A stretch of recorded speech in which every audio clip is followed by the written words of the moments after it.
With Halloween around the corner, it's only right that we take a look at the few best scary movies. Our scary movie review is back this week and just what you need. Let's take a look.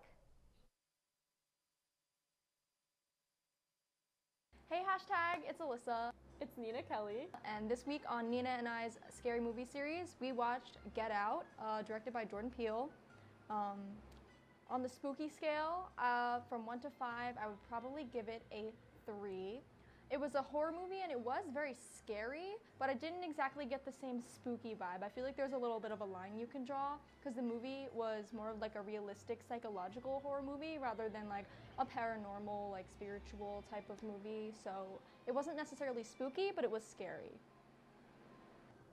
And for me on a spooky rating, I'm thinking, probably like a 4 out of 5. Like, I think that the whole atmosphere of the thing was very creepy. Like, all the people in the house were just like so like weird. Like, all of their mannerisms, like it was just like creepy. Like, and them like interrogating him the whole time, like at the party. Like, that was just like a weird vibe.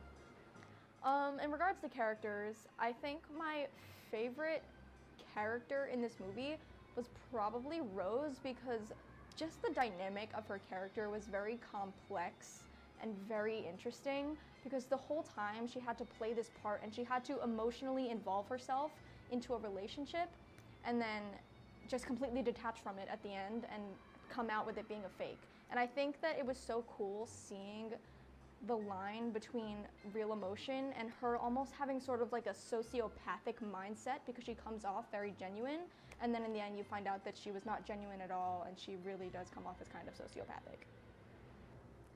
Also, so for characters, honorable mention to Rod. He pretty much like came in and saved the day, and he was pretty funny for a lot of his lines. I just like the whole plot that he was a TSA person because that's kind of like not really something that you hear a lot for like characters. On my own personal rating, I would definitely give this movie a 10 out of 10, and I would watch it again. This was my second time watching it. I would watch it again. I thought it was just a very high quality movie. It was very complex. All the details were very good. Everything was well thought out. Pretty much every single little piece of this movie was just put together to make this wonderful product, and everything was done well, and it was very good. So for this movie, I would also give it a 10 out of 10. So that was a 10 out of 10 2 weeks ago. But I just think that for this movie, the scariest things are really just like in our own society. And this movie helps to highlight this. Like paranormal things and things like that aren't really as likely to happen. And seeing something that is actually reflective of the bad parts of our society is a lot more scary. And also can help for a much more interesting movie. And that's all for this week on our scary movie / Halloween movie review. So back to you guys at the desk.